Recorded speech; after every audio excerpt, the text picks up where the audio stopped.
A professora Jane Elliott descobriu uma maneira muito interessante de fazer a denúncia que ela quer fazer, que é sobre a extensão da discriminação racial, em particular nos Estados Unidos. Como é que ela procede? Ela cria uma situação na qual as pessoas que normalmente praticam, sem perceber alguma forma de discriminação, elas são colocadas na situação de quem está sofrendo a discriminação. E no momento em que se inverte a posição, em que a pessoa sente na própria pele o que é estar sendo sistematicamente prejudicada, a pessoa passa a se dar conta de como é opressora essa realidade da discriminação, de como as coisas se tornam difíceis, as coisas mais elementares se tornam difíceis para quem tem um mundo de má vontade contra si. Então foi uma maneira muito engenhosa, trabalhando essa capacidade humana de se colocar na posição do outro, uma maneira muito engenhosa que ela encontrou de reproduzir uma situação controlada, é um exercício, mas de reproduzir a realidade da opressão e que se aplica não apenas à questão racial nos Estados Unidos, que sem dúvida é muito grave, mas se aplica a uma gama muito grande de discriminações em coisas como idade, como forma física, obesidade, grupos minoritários, como homossexuais, lésbicas, uma gama muito grande de situações que se aplicam e que podem ser interpretadas e melhor entendidas à luz desse experimento. Então vamos assistir a esse belo documentário que chama-se Olhos Azuis e foi feito pela professora Jane Elliott.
But 100 years later,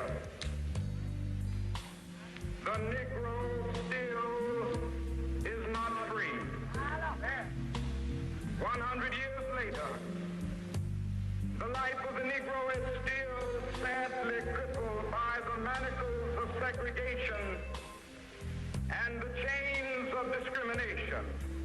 100 years later, the Negro lives on a lonely island of poverty in the midst of a vast ocean of material prosperity and finds himself in exile in his own land.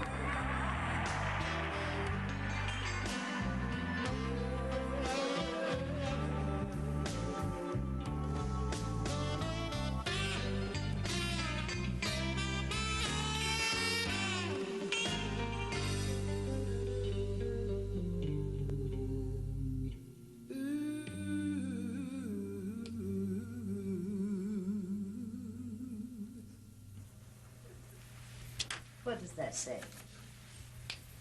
None. What is your name? Can you read that? Sure. Well, I can't. Cross it out and write it so I can read it. Okay.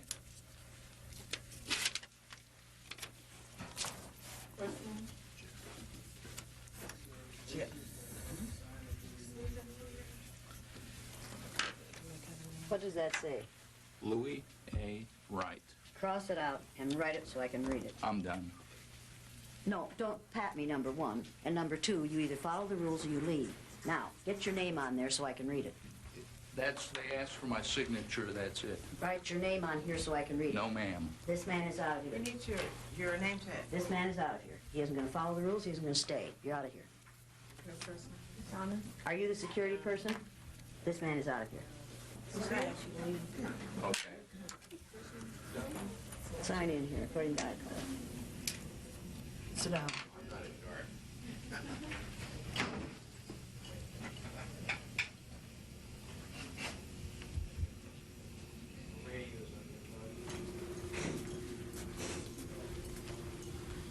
All the way up? All the way up. Okay.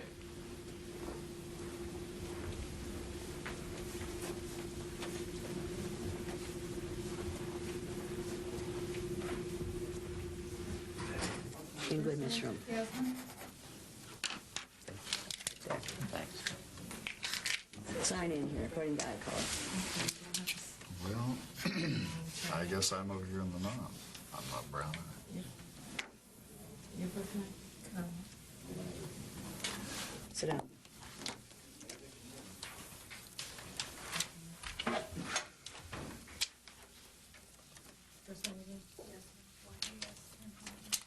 Go to meeting room C. Stay there till we come for you. What color are your eyes? Green. Sign in under brown. Two gentlemen have one question. The question is, would you want them back? I don't want them back. I don't want them back. This is not a question of want. If they can come back and conduct themselves according to the rules, they can come back. But I'm going to put them out if they don't follow the rules. It is not their choice. Okay. This is not their choice. They either follow the rules or they're out of here. That's the only choice they have. All right. Thank you. You want me to tell them that? No, I can I'll be tell them. perfectly happy to do No, I it. can do it. Well, Bluey, did you sign in? Yes. Sit down. I'm sorry, I thought you meant in there. Sit.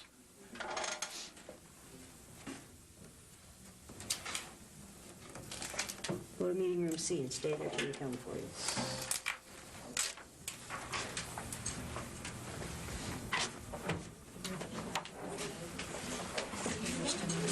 It's another one of those non-brown people. Good. We did it first. Sit down. I'm going to give you a piece of advice.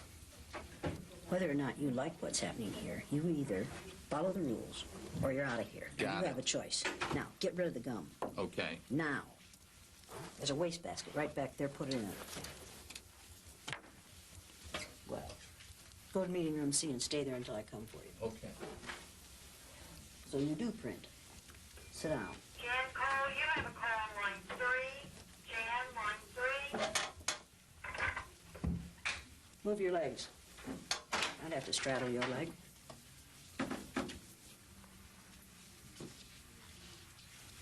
I'm going to warn you. You may be big and you may be tall, but you do exactly what I tell you to today. Do you understand that? Don't have a problem with that at all. Good for you. So even though we face the difficulties of today and tomorrow, I still have a dream. Yeah. It is a dream deeply rooted in the American dream. I have a dream that one day this nation will rise up and live out the true meaning of its creed. We hold these truths to be self-evident that all men are created equal. I want every white person in this room who would be happy to be treated as this society in general treats our citizens, our black citizens. If you, as a white person, would be happy to receive the same treatment that our black citizens do in this society, please stand. You didn't understand the directions. If you white folks want to be treated the way blacks are in this society, stand. Nobody's standing here. That says very plainly that you know what's happening. You know you don't want it for you. I want to know why you're so willing to accept it or to allow it to happen for others.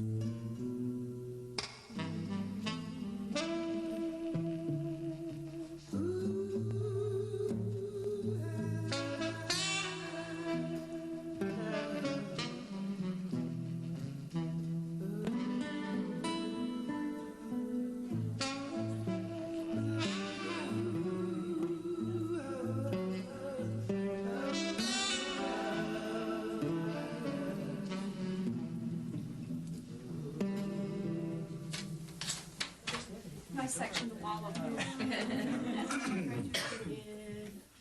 The purpose of this exercise is to give these nice blue-eyed white folks the opportunity to find out how it feels to be something other than white in the United States of America. And these people today are going to learn more than they want to know. The purpose of this exercise is to help these people walk in the moccasins of a person of color for a day. What I am going to do is assign to these people, on the basis of their eye color alone, all the negative traits that we have assigned to females, to people of color, to gays and lesbians, to people who have disabilities of any kind, to those who are obviously physically different. We are going to assign to these people all the negative stereotypes that we have so easily assigned to those groups. We are going to lower our expectations for these people, and we are going to force them to live down to our expectations of them. Come on down, let me print my name. I wrote my name, she said, now, write it so I can read it. How have they been prepared to come in here? Not at all. They're just sitting We in just set them into a room in which there are 3 chairs for 17 people. Now, It's hot in there. it's hot in there? Is it hot in there? Well, then it's probably smelly, isn't it? Because blue-eyed people sweat a lot, and you know they don't smell good. So I wouldn't want to be in that room after they've been in there. We don't tell them anything. We just send them to the holding room.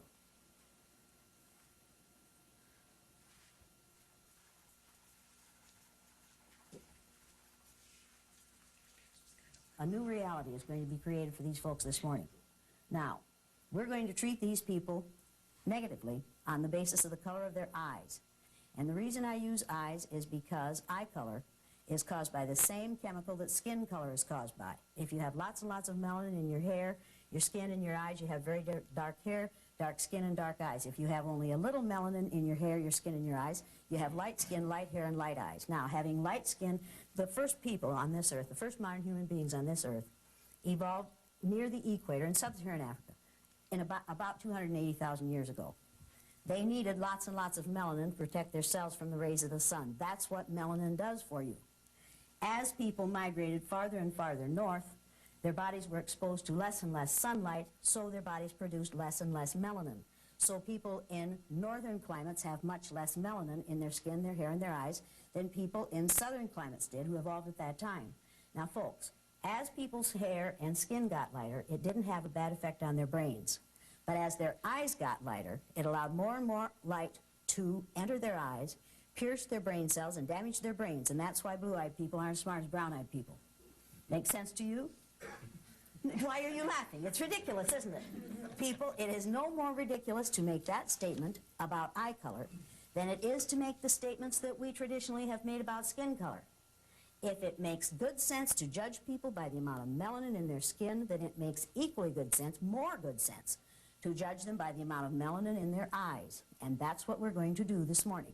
All we're going to do is spend about 2.5 hours treating these people negatively on the basis of a physical characteristic over which they have no control.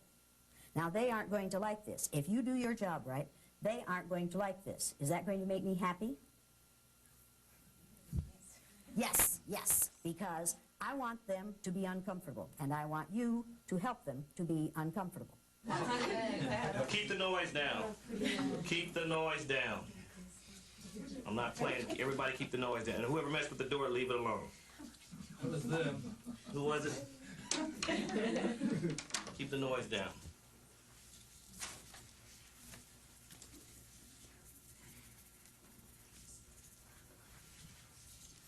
we should sing "We Shall Overcome." Does anyone know Okay, the what words? actor should you guys go? You see what this badge says? I'm not an actor. Keep the noise down in here.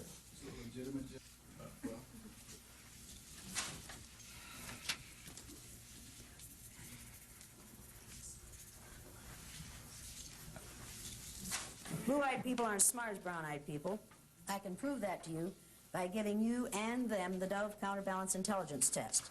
Now, this is an intelligence test that was developed by a black male a number of years ago, and the purpose of this test is to give white folks the opportunity to find out how it feels to take a test about which you know virtually nothing, and have your IQ based on your ability to pass a test about which you know nothing, that you have learned nothing about. We do this with people of color and with immigrants in this country all the time, and we base our judgment of their IQs on their ability to respond to items about which they haven't learned. The blue-eyed people aren't going to know many of these answers because they aren't very intelligent, because they haven't had to learn about people who are different from themselves, because they have only had to learn about white culture. This is a test that is based on the black culture of a number of years ago in this country. These blue-eyed people won't know many of these answers because they aren't smart, they aren't caring, they aren't curious, they don't feel that they have to learn about those who are different from themselves. That's the way they are. You people, you brown-eyed people, are going to know at least half of these answers because you are smart, and you are caring, and you are curious about those who are different from yourselves, and you've learned a whole lot about those who are different from yourselves, and I'm going to give you the even-numbered responses. Now, this is not cheating, people. This is called reinforcing our position of power in this room. Everybody understand that? We do this all the time in the public, private, and parochial schools in this country. It is one of the ways we teach people who the superior people are. We give culturally biased tests on a daily basis in this country, make no mistake about that. We use culturally biased textbooks. We have culturally biased pictures on the wall. We teach a culturally biased history. Our maps are culturally biased. And they are culturally biased in favor of white people. Make no mistake about this, people. It's what we do. I know how to do it. I've been doing it as a public school teacher I did it as a public school teacher for 25 years. I know how to teach cultural bias, and I know how to teach racism. All you have to do is use most of the textbooks that are available in schools today. Now, I'm going to give you the even-numbered answers to this test. I want you to circle the letter of the correct response. For number 2, circle letter E. Number 4, circle C. Number 6, D as in dog. Number 8, C.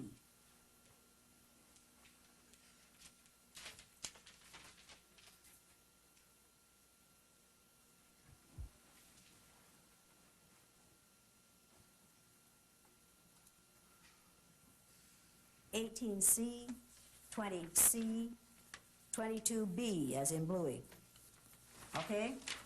Now, people, when you take this test, put an answer on every line on the left side of this page. Put an answer on every line. Don't just leave those answers circled.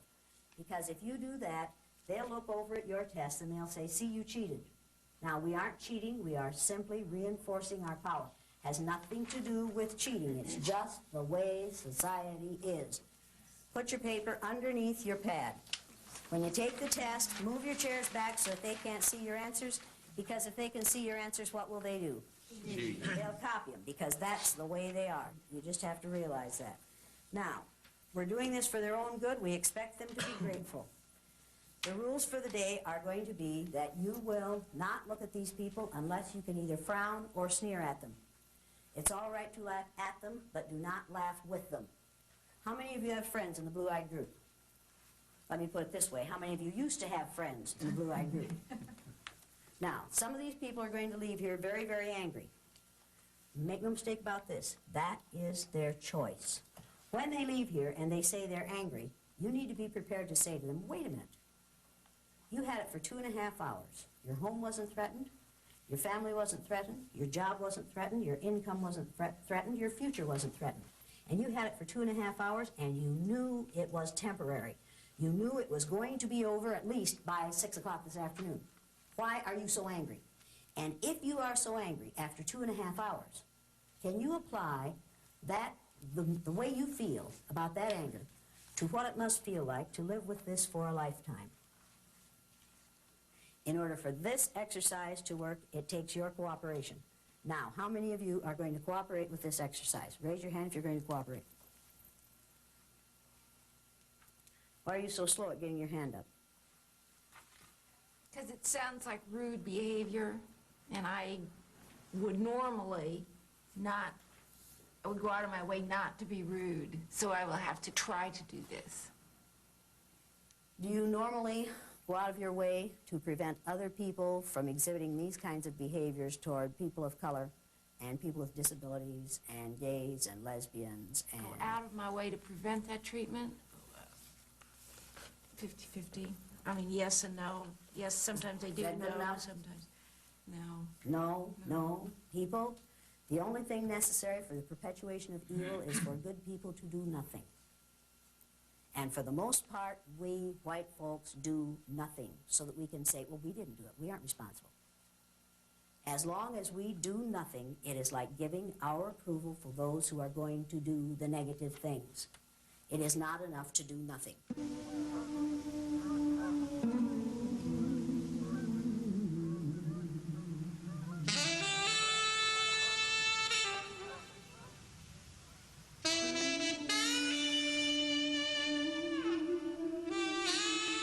I got the idea for the blue-eyed, brown-eyed exercise from reading about what the Nazis did during what has come to be called the Holocaust.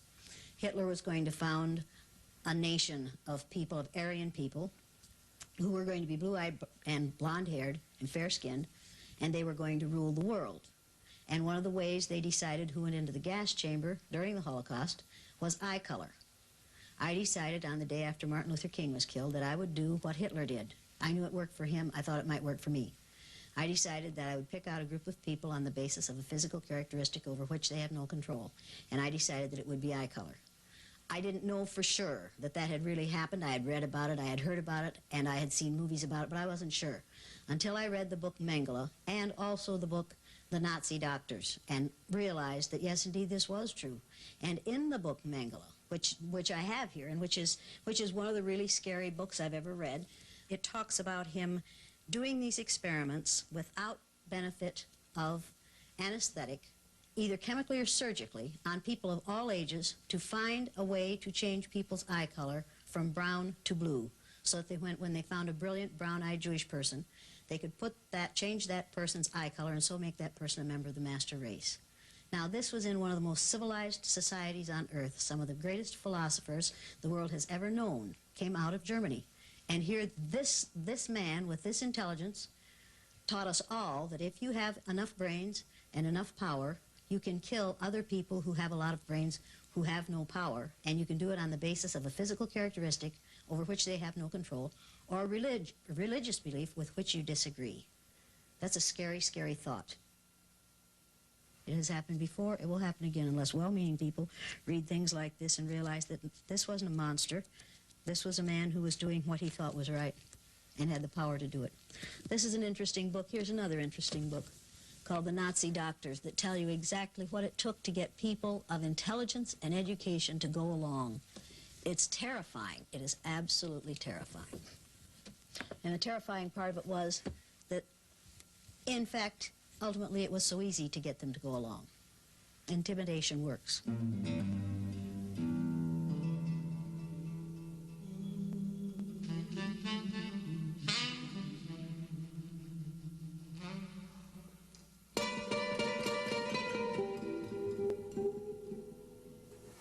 So what's going to happen for the rest of the day? So, I mean, we're really not afraid of anything happening to us. We know realistically nothing is going to happen to us if we walk out the door, but we can still play the game. Play kid. Right. Right. We want coffee. We want air. Air would be good. There's nothing that says we can't have that. We've just been passively sitting here because we're good people and they ask us to. Absolutely. Now, we're going to call these females girl, honey, sweetie, baby, chick, darling.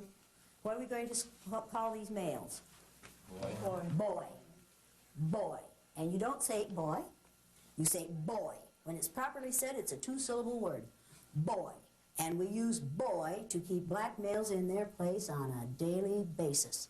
All we have to do to lower someone to the age of 5 to 12 is call him a boy. And we do it to accomplished black males over the age of 70. And we get away with it. Now, for 2.5 hours, we are going to make these people look inferior and feel inferior. How many of you think these white folks can take this? Now, people, think about what you've just admitted. You've just admitted that you think that adult, sophisticated, educated, white men, positions of some power, and in a couple of cases, I think, real power, can't stand for 2.5 hours what you expect the child of color to live with from the moment he or she is born. Do you really believe that? Do you really believe that these white people can't stand 2.5 hours of being treated verbally the way they treat other people for a lifetime? Because if you do, you've just admitted something extremely interesting. You have just said that people of color are stronger than white folks. That we have created a situation in this country in which we have built tremendous strengths into people of color, and in which we have not built those same tremendous character strengths into white folks, particularly white males. Does that bother you at all? It's called survival. It's called survival. Absolutely. It's a survival skill. Bear in mind that these people are in their child ego state, and that's where they're going to stay, because people are easiest to control when they're in their child ego state. So these people are being treated like children, and they're going to act like children, and it's what we do with females in this country every day. We treat them like children, and when they act like children, we say, see, you're acting like that because you're female. Now, people, if you are tempted to look at one of these people and wink at them, to let them know, without me catching you, that you really don't mean any of this, I'll change your eye color so fast it'll make your head swim. So just let me catch you looking at your tall white friend here. Just let me catch you doing that, friend. Let me see your eyes. You'll join them quick. Oh, right away. You want to be with them? Okay, Brownie, you're going to be a bluey. It will not make you comfortable. Do not give these people any kind of reinforcement, people. Do not smile at them. Do not look. If you're sad for them, don't let them see it. And some of you are going to be sad for them. You look like you're sad for them already, and we haven't started yet. You aren't sad for them? Good. Not good for you. That's the right attitude. Now, people, all I'm asking you to do is act white. That's all I'm asking you. Just act white. You white people know how to act white. You've been doing it all your lives. You people of color know how to act white. The way to get ahead in this society, if you're a person of color, is to act as white as you possibly can. Now, am I exaggerating here? Is that the message that this society sends? Assimilate. Assimilate really means act white. Assimilate means be as similar to the power group as you possibly can be, which means act white. And you can turn intelligent, bright, committed, conscientious, ambitious people into people who act lazy and slovenly and stupid and slow and unmotivated. And you can do it in 15 to 20 minutes, and that's what you're going to do this morning.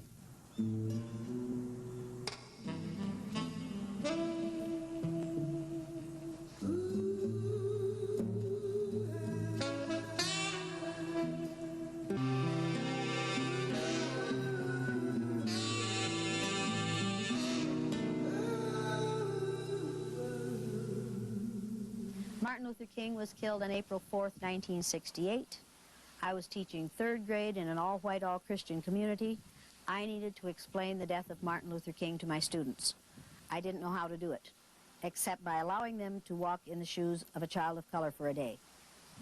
The first time I did it, no one knew until my students wrote essays about it, and those were published in the paper. And then the Johnny Carson show called and asked me if I would come in and do the Johnny Carson show. Then people in the community found out about it. then all kinds of unpleasant things happened. I got vicious calls in the night. We got, probably between 500 and 600 letters, a third of them so ugly and so obscene that I couldn't share them with my third graders. That fall, when people came to register their children for school, their offspring for school, 20% of those who had children coming into third grade said to the principal, "Don't put my kid in Elliott's classroom." Every year after that, the same thing happened, only sometimes parents would call in and say, "I don't want my kid in that nigger lover's classroom." And the principal never had to say, "Which nigger lover do you mean?" Because we all knew there was only one. My children were beaten and spit on, my own offspring. We have 4 children. They were abused by their peers, by their teachers, by the parents of their peers. My parents lost their business. My father died totally isolated 3 years ago in the community in which his great-grandfather was one of the first settlers, isolated because he had raised the town's nigger lover. I've learned a whole lot about racism. Do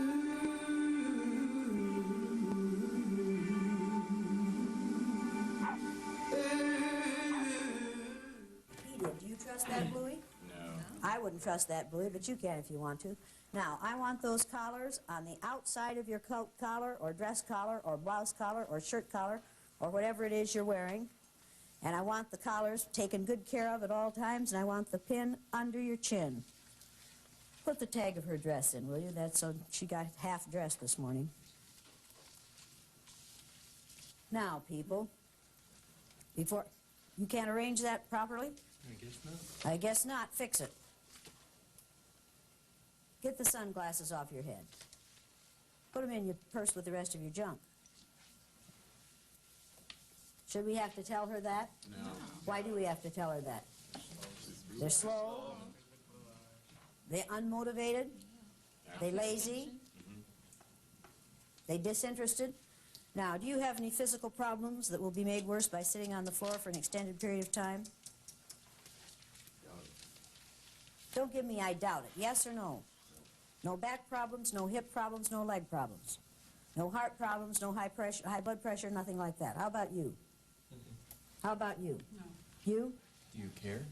No, but I have to know because if something happens during this, you're liable to file a lawsuit. So I want to know going into it whether or not you have any problems. I don't want them made worse because I don't want to have to take a lawsuit out of this. Do you understand that? No. No. Oh, you don't understand that? Well, your low IQ is another one of the problems I'm going to have to deal with today. Now, do you have any physical problems that will be made worse by sitting on the floor for an extended period of time? Yes or no? I'll say no. He's going to say no. Does that mean he doesn't have, or does that mean he's going to say no now, and later he's going to accuse me of having made him worse? Trust it. Can I trust this boy? No. Is he playing games? Yes. Am I going to put up with him? No. Do you have any physical problems that will be made worse by sitting on the floor for an extended period of time? Yes or no? Do you or do you not? You don't care. Honey, Typical. honey, if you want caring, go to your mother. Do I look like your mother to you? She's dead.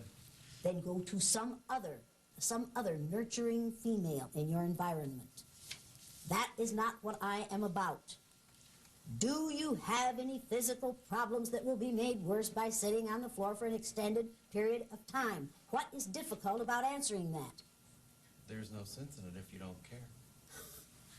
The purpose of this is to find out whether you are going to be in worse shape physically after this is over as a result of sitting on the floor. I don't want you to be. I care because I don't want you suing me. So there, I care. Now, That's what I want to do. I care. Do you or do you not? No, I'm fine, thank you. Whoa. Thanks for caring. Whoa. Friend, I don't care about you. You need to understand that I don't care about you, I care about me. Then you need to realize maybe I lied to you. I care about me. If you lied to me, we have it on tape that you said no. And I So have it on now, tape that if you try to sue us, forget it. And I have it on care. tape that I you care about the repercussions for my sake, not for your own. Understand that? But I care about you. Oh, good, good. Then don't make me spend my precious time messing with you anymore. Okay, that's your All right? All right? Yeah. Yes. Turn around and face the front of the room. Turn around and face the front of the room. Now, I know what you're thinking. I'm going to see how far I can push this woman. I'll tell you how far you can push me. You can push me this far, and you've pushed enough already. You either turn around and face the front of the room, or you leave. You're going to follow my rules, or you're out of here. Turn around and face the front of the room. Once again, do we care? No. Do some people like being treated like babies? Yes. Do we have to take care of them? Yes. Do we have to see to it that they're sitting in the right place? Yes. Do we have to see to it that they're facing the right direction? Yes. Why do we have to do that? Because most of them are stupid, and where do they spend most of their time? In what ego state? Their child ego state. Have we seen examples of people spending time in their child ego state already this morning? Absolutely. Absolutely. This boy wants to know that you care. Should it matter to him one tinker's damn whether I care? No. Does it really matter to him? No. But does he want me to force me to care about him? Yes. Can he do that by behaving the way he did? No. No, people, that is not the way it's done. And women, no, that's not the way it's done. Now, when people act the way this one just did, he is in his child ego state. He has gone to the age of about 7. I want it my way, and I want it now. I don't have to do it unless you care about me. Now, I'm going to teach you the listening skills. Since you have already indicated that you have difficulty remembering things, I'm going to ask you to write these things down. Take out a piece of paper and a pencil. Write exactly what I say, exactly as I say it. Number 1, good listeners have quiet hands, feet, and mouths. Write it down quickly before you forget it. Write it right now. Good listeners, what does yours say? Good listeners have quiet hands, feet, and mouths. How many commas do you have in that sentence? None. Why? I was writing fast and I left the commas out. Give me your paper. How many commas do you have in your sentence? I have none. Why? Because I heard you say none. He heard me say none. Oh, sweet Jesus. But you don't. Well, now, Sonny, you have a period on there, don't you? Yes, Did you hear me say period? I did hear you in the sentence. Oh, you did hear me in the sentence, but you didn't hear me in the sentence say commas. Is your reasoning a little strange here? You're right. Yes. Are you looking for excuses for failure? No. Yes. And are you trying to blame your failure on me? No, I'm yes. blaming it on myself. And blame it on yourself. Now get some commas in there. Do you need a comma after quiet? Well, it's gonna matter. No, I don't. No. Is that a mistake too? Yes, I made a Yes. mistake. Have you made several so far this morning? Yes, and I'll Yes. make more. What was the first one you made? Coming to the workshop. Big mistake. Now, where are you gonna put your commas? Hands, feet, and a period after mouth. Good for you. What about you, dummy? How do you spell quiet? Not like that. How do you spell quiet? Spell it out loud for me, right here, as you have it, right here. Q-U-I-T-E. Q-U-I-T-E. That's quite good, isn't it? It's not quite quiet, is it? That's right. How do you spell quiet ordinarily? Q-U-I-E-T. Q-U-I-E-T. Why did you spell it this way today? This is writing fast. Because you were writing fast. When you write fast, you don't think as well, right? That's absolutely right. Then I hope you drive slowly on the way home. I will. Cross it out and get it right. Remember, it does not rhyme with right. There we go. Now, the second. May I ask a question? Good listener, I was just talking, and you interrupted me and started to talk. You're a real poor case, aren't you? Well, I was going to ask a question. What's your question? I was going to say if I could have my paper and pencil back so that I could take notes and get to my adult state. Now, I'm going to give you a piece of advice. Every time I look at you, you're sitting there with that sick smirk on your face. If you can't look up without smiling, the next time I see that smile, I'm going to come down on you real, real hard. Okay? You're going to feel like a cow pat on a hot rock. So if I were you, if you can't hide your smile, drop your head so I don't have to see it. Just look down when I'm coming towards you so I don't have to see that smile. Does that make sense to you? Yes, it does. If you have a nervous twitch and you can't help smiling, put your face down so that I can't see you doing it, because I take exception to it, and that's not good for you. Do you understand that? Yes, I do. Yes. If you're going to get through this workshop, You are going to live down to my expectations of you. Because if you don't live down to my expectations of you, we're going to call you an uppity bluey. And we're going to ride your tail until you do live down to our expectations of us. How do I know how to do this? By your observations. Of what? Of what happens in society. That's right. That's right. We, in the power position in society, know how to keep people in their place by lowering our expectations for them, by forcing them to live down to our expectations of them, and we do it by such ways as when President Reagan signed the decree establishing Martin Luther King's birthday as a national holiday. As he signed the decree, someone said, Mr. Reagan, he signed in front of the press, was Martin Luther King a communist? And he threw down the pencil and he said, well, we'll know in 30 years, won't we? So you see, you hold out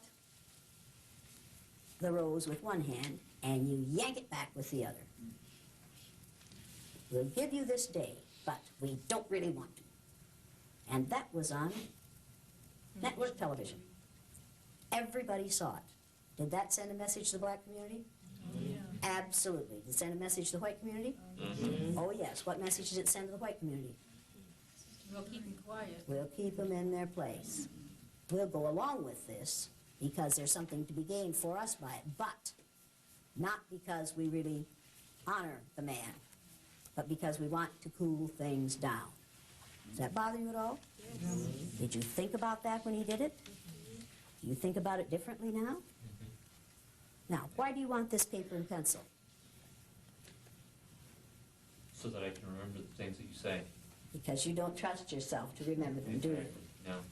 Now, did I teach him something? Yes. Yes. Was it a valuable lesson? Yes, very much. No, it wasn't. No, that isn't. That is not a valuable lesson, to teach people to submit to tyranny. Get real. That is not a valuable lesson. That is a dastardly lesson, and you need to realize it. You need to realize that what I just did to him today, Newt Gingrich is doing to you all the time by saying people who think like him are normal and other people are not. And you're going along with that. You are submitting to tyranny in order to be called normal, for God's sake. You'd be better off to be called subnormal. I didn't just teach him a valuable lesson. I taught him to go along to get along. I taught him to submit to oppression. I taught him the same lesson that we teach females and people of color and those who are other than Christian and gays and lesbians and all those who are physically different all day, every day. And he's going along because he's going to be more comfortable if he goes along. Is there any way he can win? No. Did he win just now? No. He thought he did for a minute, didn't he? And you all thought he did for a minute, didn't you? No. The second listening skill is, good listeners keep their eyes, what are you doing? Good listeners keep their eyes on the person who is speaking. Write it quickly before you forget it. Good listeners keep their eyes on the person who is speaking. Good listeners keep their eyes on the person who is speaking. What are you doing? You have it written? No, Why not? because my hands are still quiet from the first skill. Didn't I say write it down? Yeah. Write it down. And violate the first one. Write it down. I said write it down. Do it. Do it now. What are you waiting for?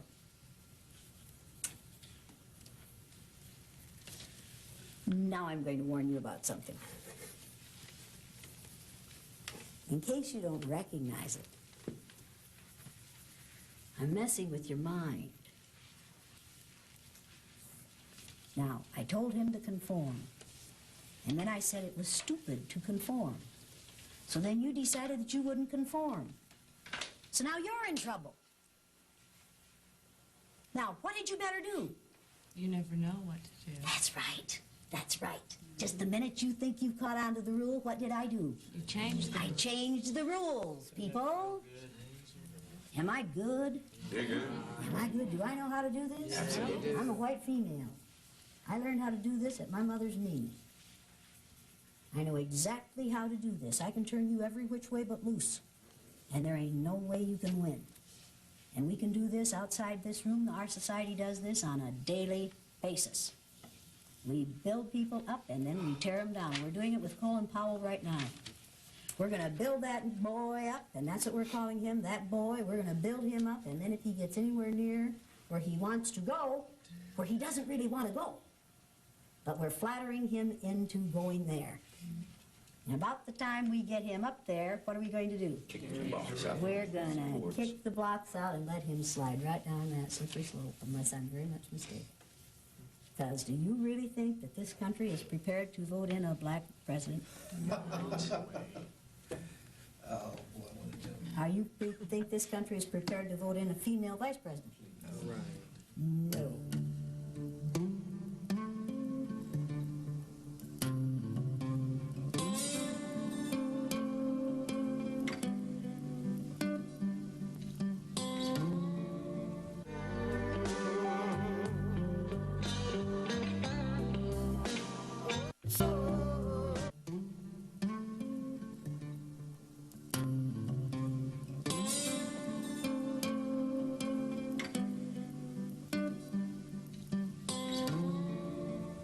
This town calls itself the City of Beautiful Maples, and these are all hard maple trees lining both sides of most of the streets in town.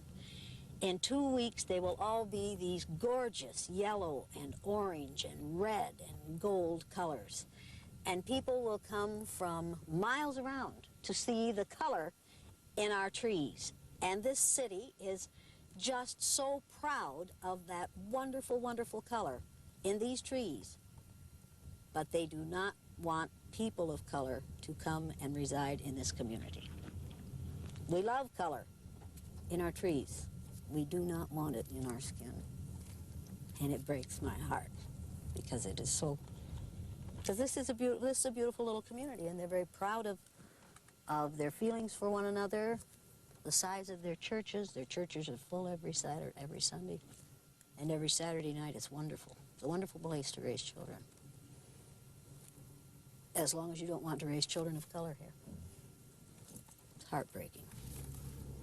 The first time I did this exercise in 1968, my parents sold 42 lunches in their little hotel lunchroom in Riceville. The day after it was shown, they sold 2. They never sold more than that again. That was the end of their business. Their business was killed by what I do. Somebody has said good deeds won't go long unpunished. I found out how very true that is. I learned a lot about racism in a short time. And it wouldn't have bothered me as much if I had been the only one they exposed to that kind of behavior. But nobody confronted me in all those years. To this day, no one other than my peers one time have confronted me. But they got at me through my children and my parents. And I find that very, very difficult to forgive. The Jews have a saying. They say that you have the right to forgive others for what they do to you. You do not have the right to forgive them for what they do to others. I can't forgive them for what they did to my children. My children have to do that. See, in retrospect, I know that I could have made life easier for my parents. Could have made life easier for my father. Could have made my life easier for my husband and for my children. And it took me a long time to get over the feeling that I had done something wrong.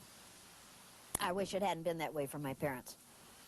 But I could not change people in Riceville in their attitudes toward them. I wish it hadn't been that way for my offspring.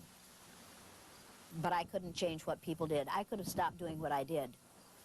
But there would have been a whole lot of learning that didn't take place.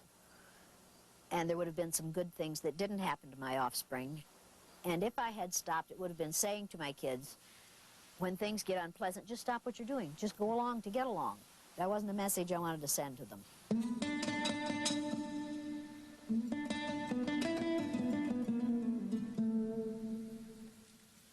It's a new experience for most of you. Perhaps not for this one.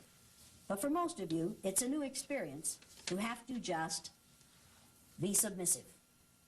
Just get your poop in a group and keep your mouth shut. Just do the very best you can so you don't call my anger down on you. Now, this is just for a little time. I think you can do this for a little time. I'm not sure that all of you can. This is going to be a good learning experience for you. Remember that in this situation, you people have no power. Absolutely no power. So quit trying to exercise what you don't have. Quit trying to run the show. You need to decide how big a risk you want to take. Let me tell you something.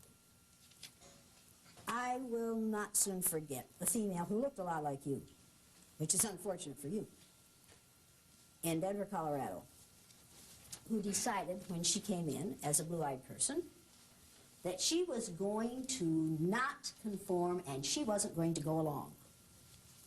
And she went up and down the 2 rows of blue-eyed people saying, "Come on, brothers and sisters, come with me and defeat the oppressor. Come with me and refuse to go along with this. Do not go along with this. Do not take this abuse. Come on, we can demonstrate and we can make a difference."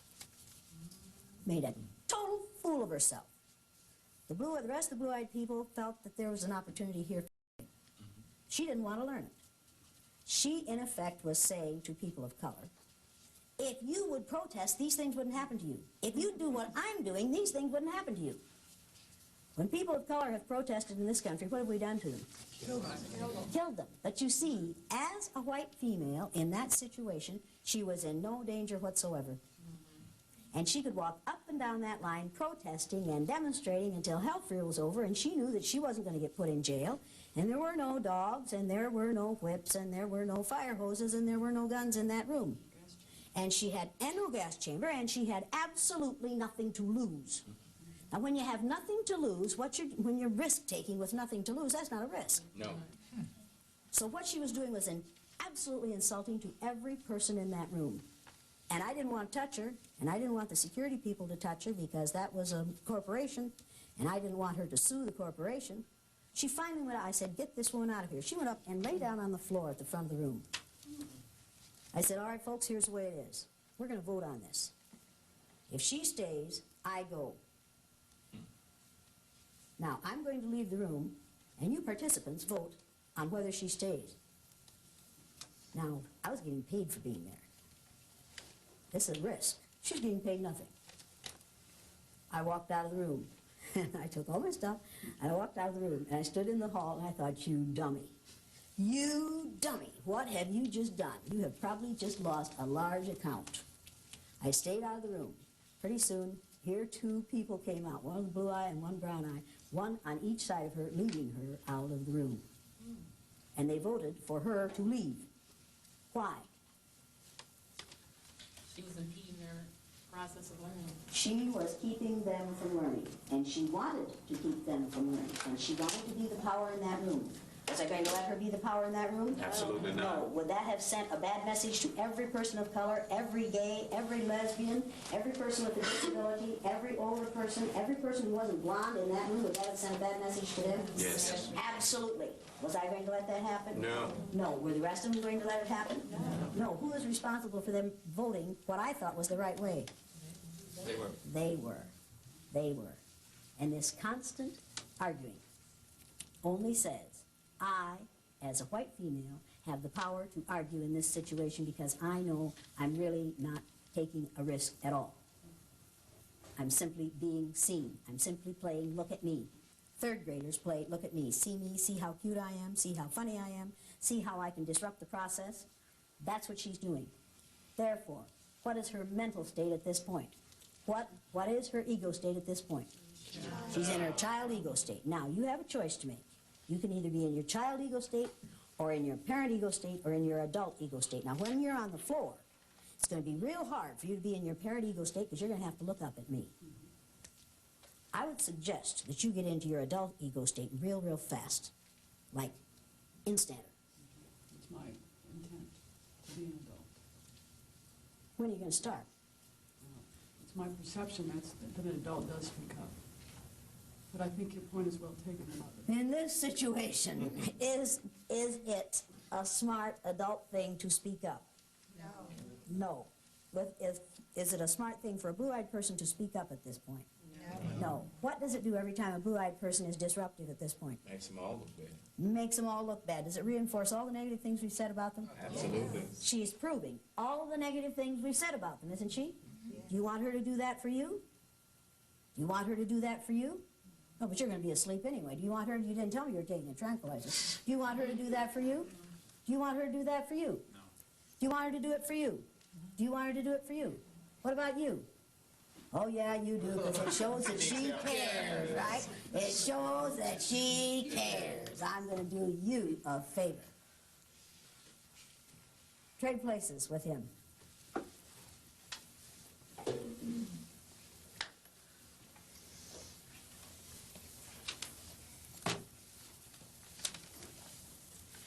Now, the second listening skill is, now, I want you to talk to him.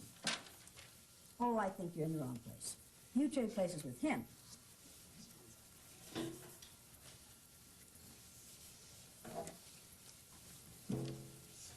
Now, the reason I put you back here is, when you're beside her, her behaviors rub off on you, and your behaviors rub off on her, and you support and reinforce one another.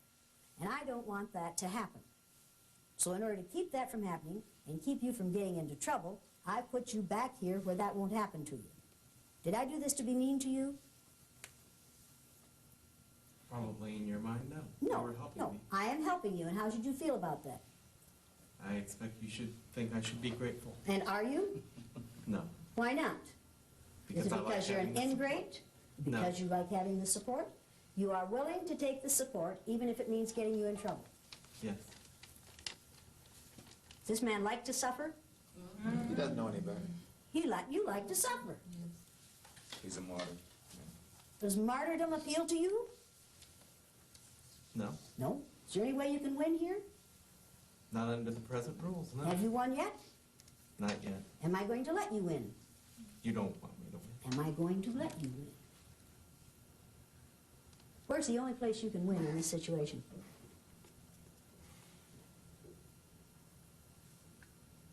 I can. Can you win in your mind? Yes. Yes.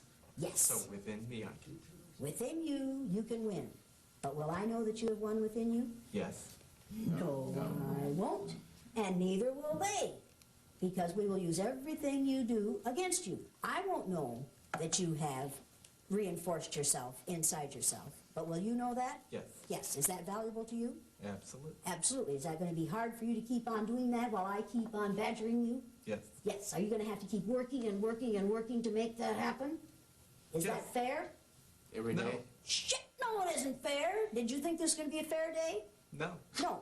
You think what goes on outside here is fair? Absolutely not. Absolutely not. You spend a whole lot of time outside here holding it in and winning inside yourself even though society doesn't want you to? Yes. Yes. And do you? Yes. Where do you think spends more time in that endeavor? You or that man right there? Probably that man. Probably that man right there. Probably. What I'm doing to that man and to you happens to his children, unless I'm mistaken, in the school on a daily basis. Am I mistaken? All the time. All the time.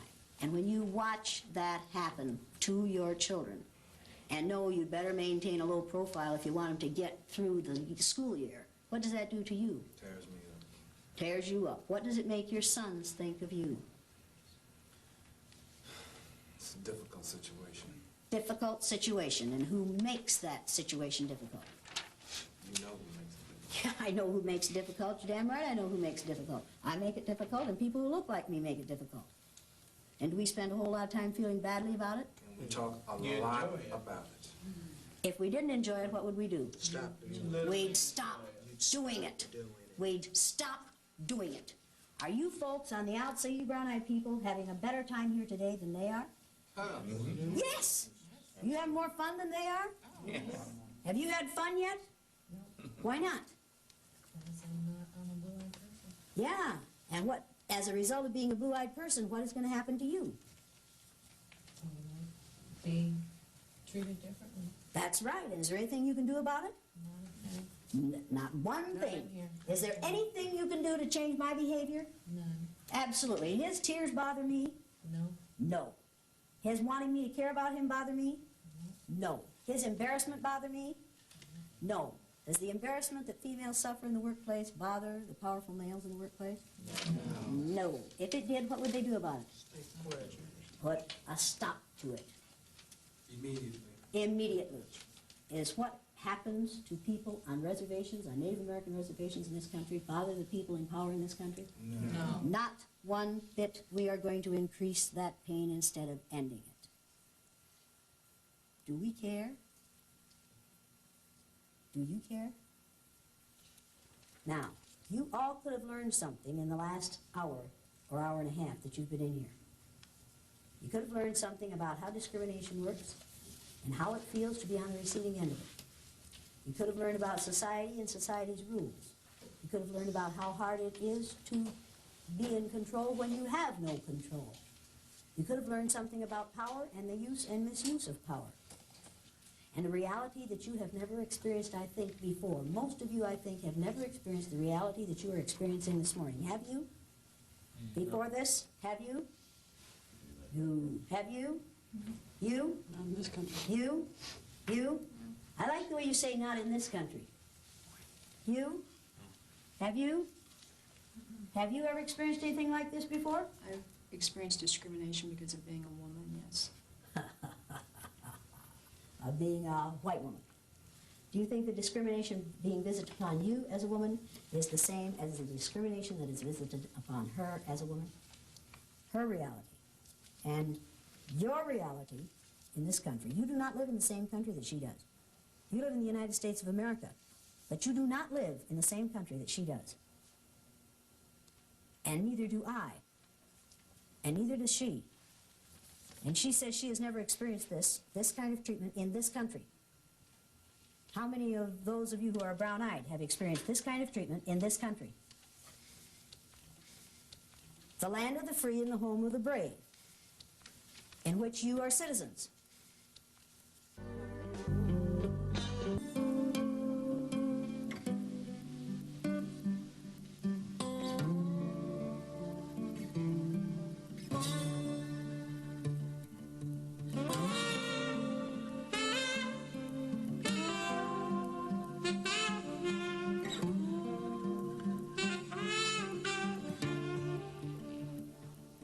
You're going to interview some students tomorrow, some former students of mine, who were in my classroom the third year that I did this exercise. They were in a film called The Eye of the Storm, and we took still photographs of those children each day of that exercise, one when they were on the top and one when they were on the bottom.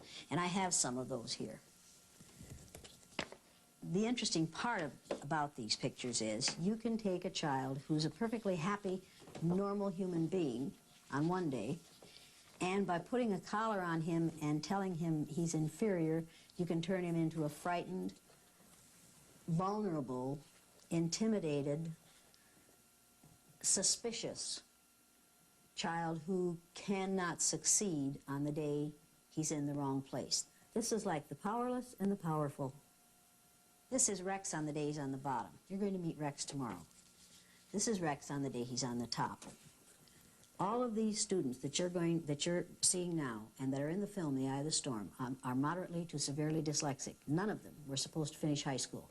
Rex now has his MA in Elementary Education Administration. You're going to talk to him tomorrow. He is going to be teaching children to make a difference. This is Sandy on the day she was on the bottom. And this is Sandy on the day she was on the top. Sandy's the one who said, when we did our reunion 5 years after they graduated from high school, I asked Sandy whether having had this exercise when she was in third grade had changed her life at all. She's the one who said, yeah, now when I hear one of those bigoted remarks, I wish I had one of those collars in my pocket. and I could take it out and I could whip it around that person's neck and I could say, now you wear that for 2 weeks and see how you'd like to live that way for a lifetime. Rex is the one who said, I'll have that collar in my pocket for the rest of my life. I can't get that collar out of my pocket. This is how Lori, you're going to meet Lori tomorrow. This is how she looked on the day she was on the bottom in this exercise. And this is how she looked on the day she was on the top. Now you think about this is just one day in these children's lives. And look at the difference. What if she had to live this way if she expected to live this way for a lifetime? He would soon begin to doubt her intelligence, and so would she. I don't think I had a picture of Milton in there, did I? But this is Milton's. Every day of the exercise, each day of the exercise, the children had to draw themselves as they felt that day. And this is how Milton drew himself. This is the day he was on the top, and they drew these and colored them. And Milton has an eye for drawing like I have only seen in one other child in all the years that I've taught. But because he was dyslexic, he got no respect from the school, and so his life is down. It's just a wash, and it breaks my heart because he's probably the most talented child I have ever seen artistically. But this was all in yellow, and there's an angel on his head on the day he's on the top. On the day he's on the bottom, this is all in black, and there are flames, red flames up in here, and there's a little red devil on top of his head. But if you feel like this when you go to school in the morning, every day, or if you feel like this every morning when you go to school, are you going to do a better job than when you feel like this? See, if you can create a situation in a school or in a society in which 11% of your society feels like this, and the rest of them feel like this, which would you rather feel like? Which part of society would you rather be in? Would you rather be one of the powerful or one of the powerless? And how dare society force people to live this way?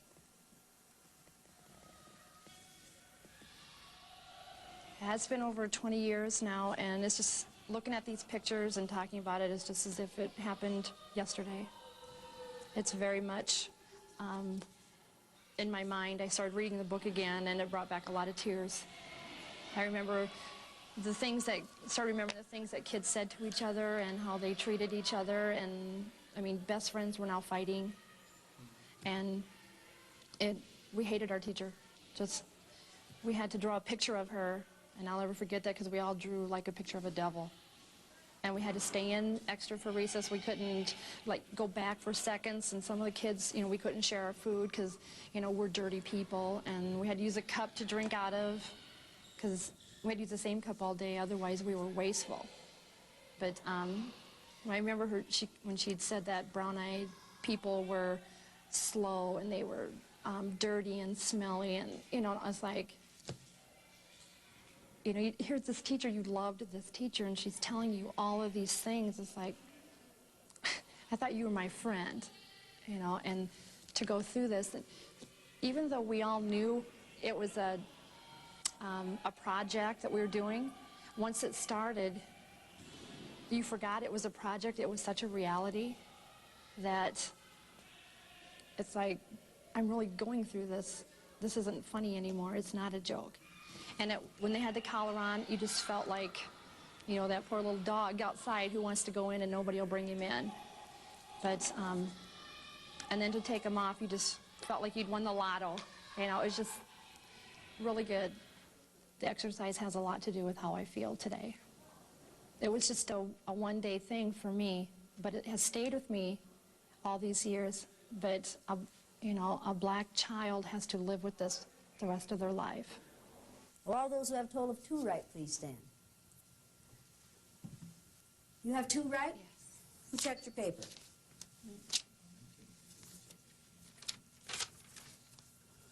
Where are the numbers on this paper? They're not on there. Did you know that when you stood? All I saw was that she said I got 2 correct, so I was relying on that. Did you know you didn't put any numbers on this paper? Yes. Yes. Did you know you were wrong when you stood? No. Did you hear me say those numbers? Did I say right number 3 first? I guess I didn't hear that. Oh, are these right? I guess not. Do you have 2 right? I guess not. How many do you have right? None. None. Are you taking credit for something you didn't do? Evidently. And are you going to blame her for checking it wrong? No.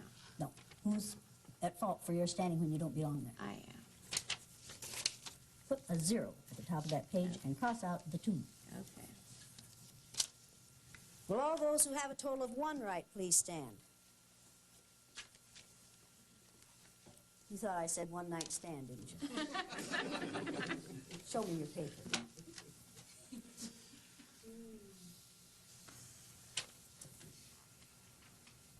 You want to check yours to be sure it's right before I look at it? Well, that is right. You did get 1 right. You're 25% right.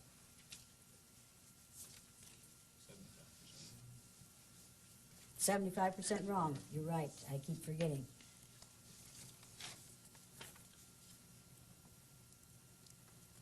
What's the third listening skill supposed to say? Can't remember. What's the third listening skill supposed to say? Good listeners listen from the beginning to the very end. Is that what yours says? No, I left out very. Sure left out very, didn't you? Yes, I did. You have 1 right here? And I should have 0 correct there. That's right. Do you have 1 right here? Yes, I do. Is there 1 right? No, there is not. No. Should you be standing? No, I should not. So what are you going to do? I'm going to sit down and change that to 0. Good idea. So 2 of these people got 1 right. None of them got them all right. This is too hard for blue-eyed people? This is a lot of work for blue-eyed people to learn 4 simple sentences and then have to respond to them in a few minutes. Now, what stress are you suffering from at this point? You're changing the rules. Changing the rules? Your tone of voice is talking down to people. You are setting it up so that making people feel dumb, like if Mark makes a mistake, that's bad as opposed to good. You're standing over some people. And that's stressful to you? I think to this group, yes, and to me. Is that stressful to you? Yes. Yes, and also going too fast. And going too fast? Yeah. Anything else that's stressful to you? Those are the big ones. Those are the big ones.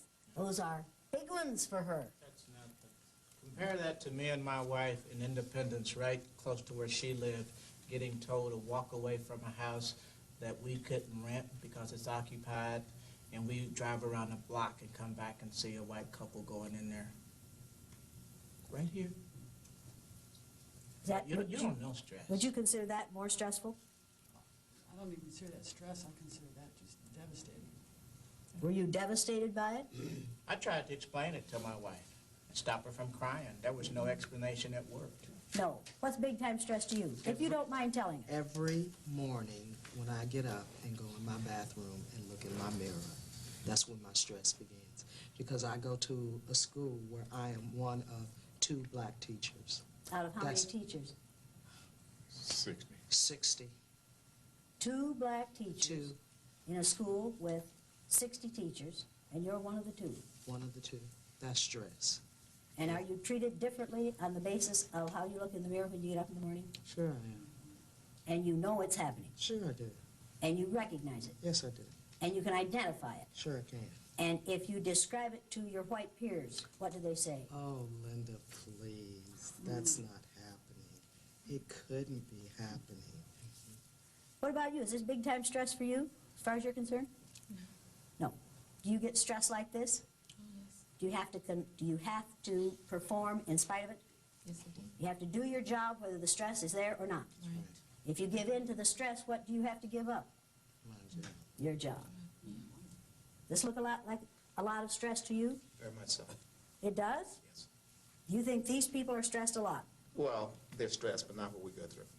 Okay, so is this big time stress compared to what you said? Very low. Very low. What about you? It's like a game.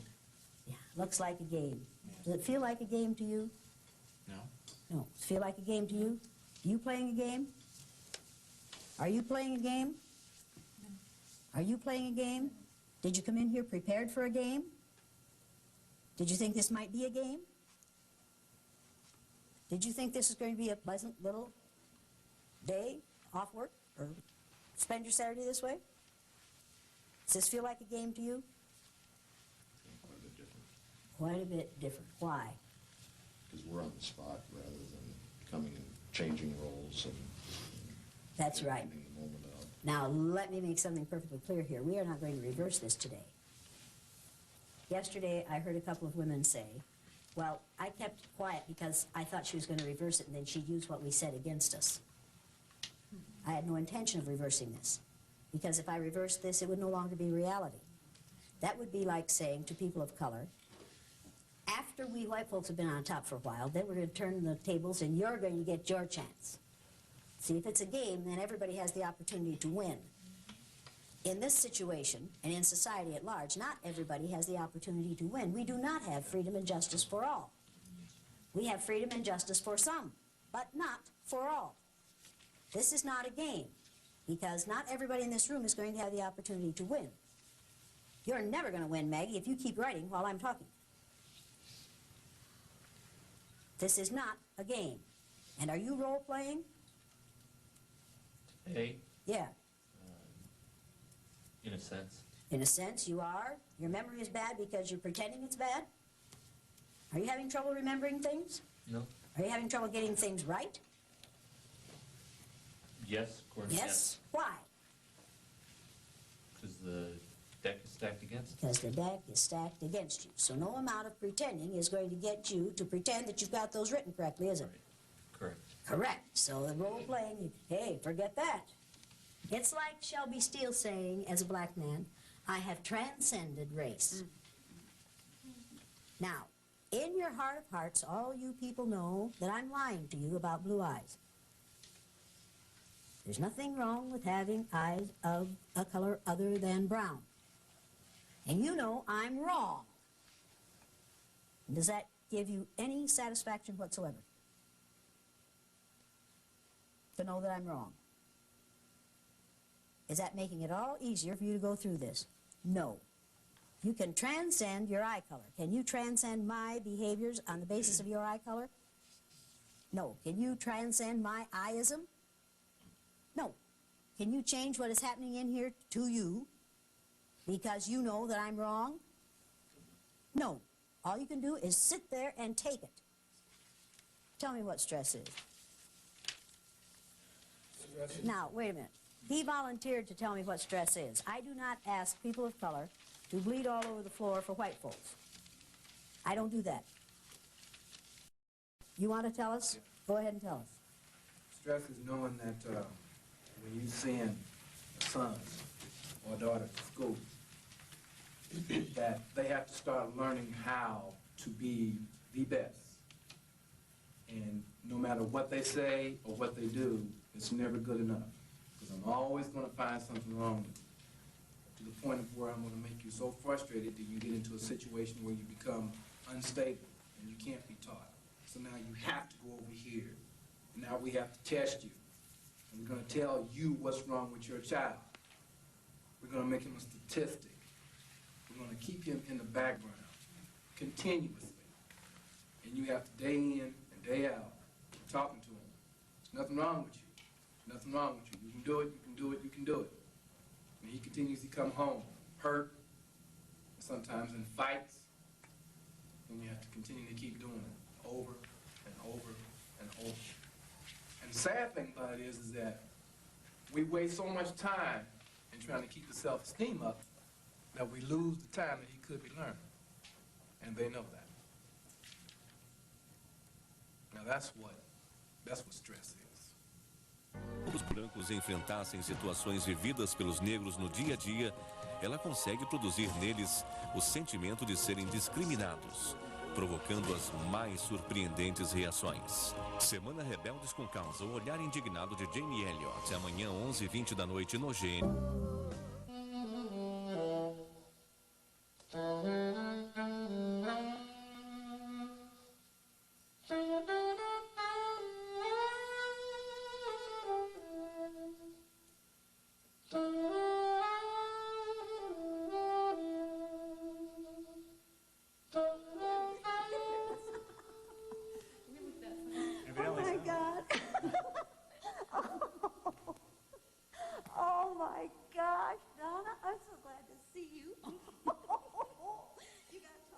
Raymond. Hi. No, you shrunk. I don't like it. I heard what you were thinking. Oh my gosh, you all look so great. I'm so glad to see you all. Oh, I said I ran into you once in Riceville, just that one time. You guys were sitting in the car. Long time ago. I haven't seen you since. Oh, you gotta take your kids and turn them loose at our house. That's fun. You're going to do it again. Well, I got the third one now, so I can be more Yes, so now we can have more fun. Oh my gosh, you all look so good. Oh, where's Lori? Working, they said. Perhaps so, yeah. Ah, shoot. Well, so be it. Oh, I have I'll have something him. for you. I have something for you. See this? This is Blue Eyes Ward Off Evil. Hey, I need all the help I can get, right? So I brought you each one. Oh, neat. Let's see, these come from Saudi Arabia by way of Sarah through Saudi Arabia. So when you wear them, think of Sarah in Saudi Arabia where men are men and the women laugh at them.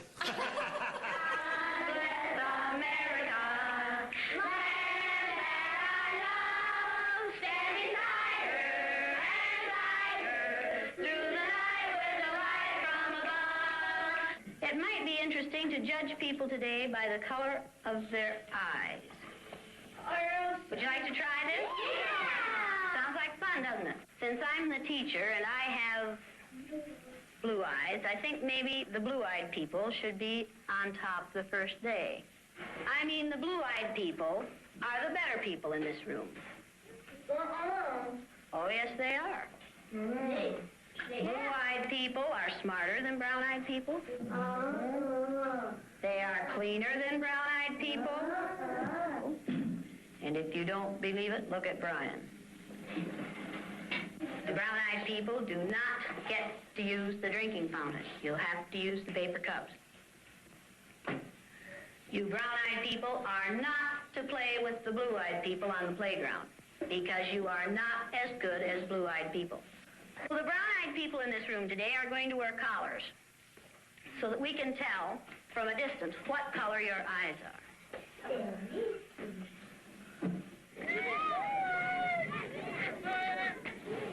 And it seemed like when we were down on the bottom, everything bad was happening to us. It seemed like Mrs. Elliott was taking our best friends away from us. What happened at recess? Were two of you boys fighting? Yeah! Russell called me names and I hit him in the gut. What did he call you? Brown eyes. What's wrong with being called brown eyes? It means that we're stupider. No, not that. Oh, that's just the same way as other people call black people niggers. Is that the reason you hit him, John? Did it help? Did it stop him? The first reaction I get from teachers who see this film or from who hear me discuss what I do say to me, how can you do that to these little children? How can you put those little children through that exercise for a day? And they seem unable to relate the sympathy that they're feeling for these little white children for a day to what happens to children of color in this society for a lifetime, or to the fact that they are doing this to children based on skin color every day, and I'm only doing this as an exercise that every child knows is an exercise, and every child knows is going to end at the end of the day. Let's take these collars off. What would you like to do with them? Throw them away. Go ahead. Go ahead. Don't eat them like great. This older woman in the middle of this group stood up and said, Mrs. Elliott, I came here to tell you how much I hate you. I said, okay, go ahead. You know, this isn't a new experience. She said, I am Jewish. I was born and raised in Germany. She said, we went to a Jewish school. Every morning when our headmaster came in, we would bow and say, good morning, Herr Headmaster. She said, one morning he came in with 2 SS troopers. And one of the SS troopers said to us, in the future, you decadent Jews will no longer bow and say, good morning, Herr Headmaster. You will salute and say, Heil Hitler. She said, I watched those of us who valued our life more than our faith salute and say, Heil Hitler. She said, those who valued their faith more than life itself continued to bow and say, good morning, Herr Headmaster. She said, they disappeared and we never saw them again, but we know what happened to them. She said, your students are very fortunate They will never allow to happen in their society what we allowed to happen in ours. They'll see it coming and they'll put a stop to it. Then she said something that frightens me to this day. She said, the atmosphere that you created for your students in your classroom with your blue-eyed, brown-eyed exercise reminded me of the atmosphere, the environment that the Nazis created for the Jews in Germany. Now, people of color, particularly blacks, who see the film The Eye of the Storm, which was in my classroom, the 3rd year I did the exercise, say to me when it's over, that's the way I live every day of my life. And that's in what we call the land of the free and the home of the brave. We have created an environment in this country for 11 to 12% of our population in which they feel the way the Jews felt in Nazi Germany. White people say to me, I don't see it that way. Of course they don't see it that way. They don't live it that way. We do not live the same reality in this country. White people do not live as people of color do. Now, I need to know, how did you feel about what you went through this morning?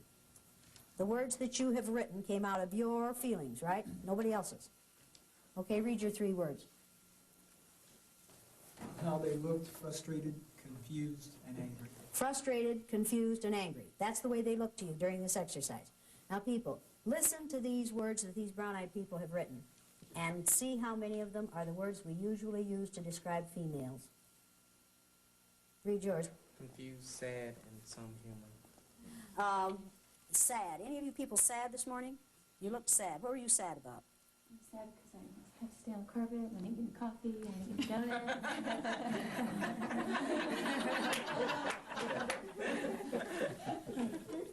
Valley girl?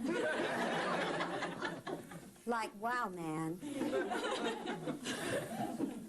And I'll tell you something else. Yes. I'm going to give you a really valuable piece of advice. Okay. Get over cute. Okay. Now, I'm absolutely serious about this. Get over cute. Because you'll be cute until you're about 45. And then at 45, you won't be cute anymore. You'll just be an old broad. And there'll be a whole bunch of 18 to 40-year-olds there who are cuter than you are. And at that point, you will say, I want that promotion. And somebody will say to you, well, but see, I don't think of you as qualified. I just think of you as cute. And then you're going to howl sexism. Females, get over cute. Get competent. Get trained. Get capable. Get over cute. And those of you who are called Patty and Betty and Susie, get over that. Because we use those names to infantilize females. We keep females in their little girl state by the names we use for them. Get over it. If you want to be taken seriously, get serious. Get over it. Okay, read your 3 words. Confused, lonely, and uncomfortable. Confused, lonely, and uncomfortable. Yours.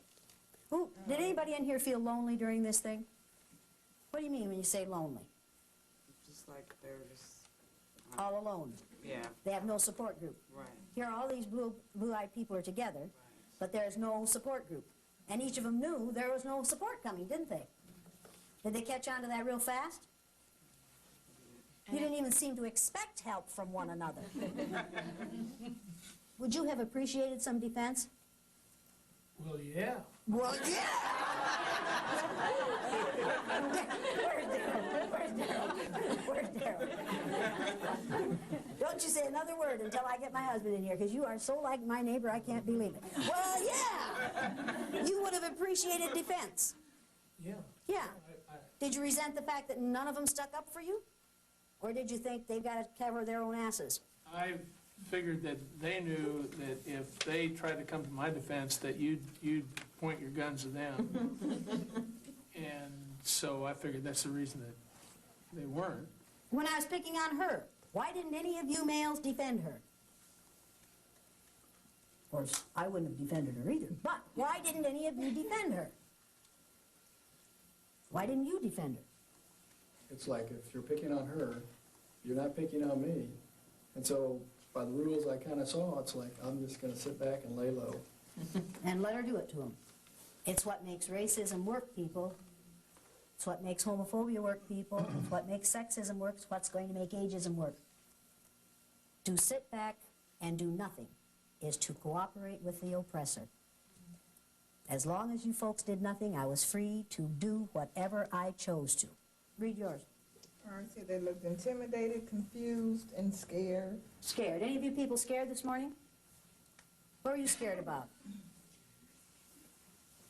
I was, I think the thing that made me most scared was when we talked about the, just doing this for a day, and how it really is a lifetime thing for so many folks.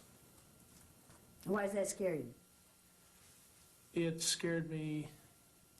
I really got in touch with just the incredible injustice that I'm a part of. Yeah, yeah. It really scared me. Yeah. I was really aware of my stomach, and I was really aware once I really allowed myself to begin to really understand and really accept, you know, the full impact of this. You know, it started making me really sick. I just really felt physically sick at the. Now, you felt sick to your stomach this morning in a 2.5-hour exercise. Could that have anything to do with why so many black males die 9 or 10 or 15 years before white males do, and so many of them have high blood pressure and problems with heart and all kinds of problems that kill them early and have nothing to do with violence? Could having to confront this and deal with it, or not confront it and cope with it all day, every day for yourself and your wife and your children and your parents and your grandparents, make you sick? I guess probably the biggest thing is that it's really hard for me to believe that one person can make a difference. Have I made a difference in you? Yeah. How many people do you think I am? At the end of the Second World War, when they cleaned out the concentration camps in Germany, a Lutheran minister said, when they came for the Jews, I wasn't Jewish, so I did nothing. When they came for the homosexuals, I wasn't homosexual, so I did nothing. When they came for the gypsies, I wasn't gypsy, so I did nothing. When they came for me, there was no one left to do anything. Now, think about it. Just think about that.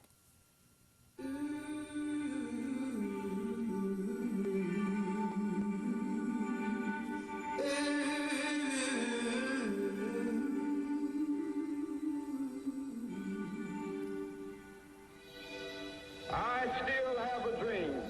Yes. It is a dream deeply rooted in the American dream. I have a dream